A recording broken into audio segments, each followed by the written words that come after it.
गुनाहन जो तो गिची में विधी तोखा रहमत जा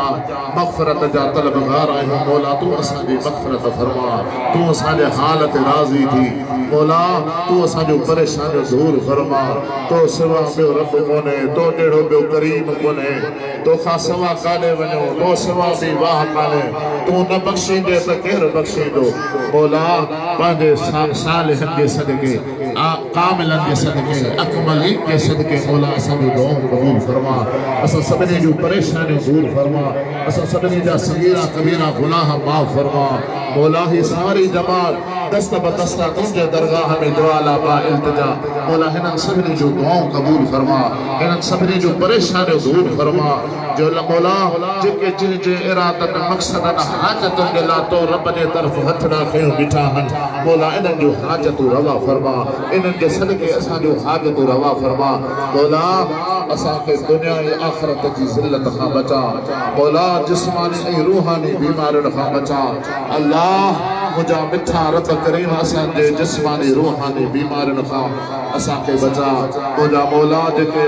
बीमार आहिनि उन्हनि खे शिफ़ा कामिल नसीब फरमा जेके तंग दस्त तंग हाल आहिनि उन्हनि जे रिस्क में बरकत अता फरमा जेके बे औलाद आहिनि उन्हनि खे नेक ऐं सालिह औलाद अता फरमा जिन जो अबो अम्मा हयात आहिनि उन्हनि खे अबे अम्मा जो अदब नसीब फरमा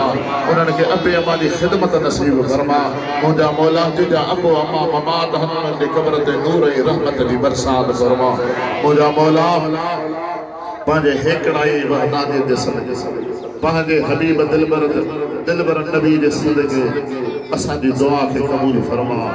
इनखे मौला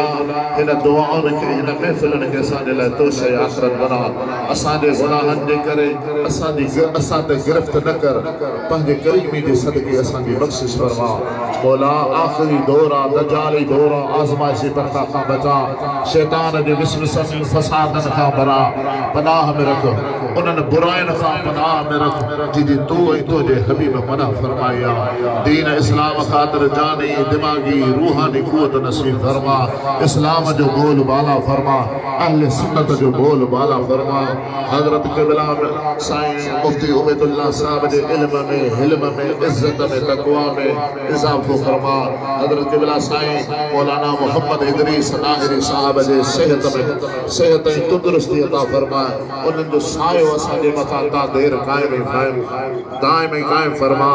हज़रत क़िबला साईं सदर हुसैन आया आहिनि जेके जमायत आई आहे इन्हनि जो बि अचणु असांजे लाइ बरकतुनि वारो आहे मौला इन्हनि जे बि हाल ते रहम फरमा हज़रत क़िबला मुफ्ती मोहम्मद जान साहब ऐं उनजे रफ़क़ान जे इल्म में हिल्म में तक़वा में बरकत अता फरमा हज़रत क़िबला मुफ्ती साहब जंहिंजे फेज़ खे बुलंद ऐं बाला फरमा संदस जो सायो असां सभिनी जे लाइ सरमायो आहे।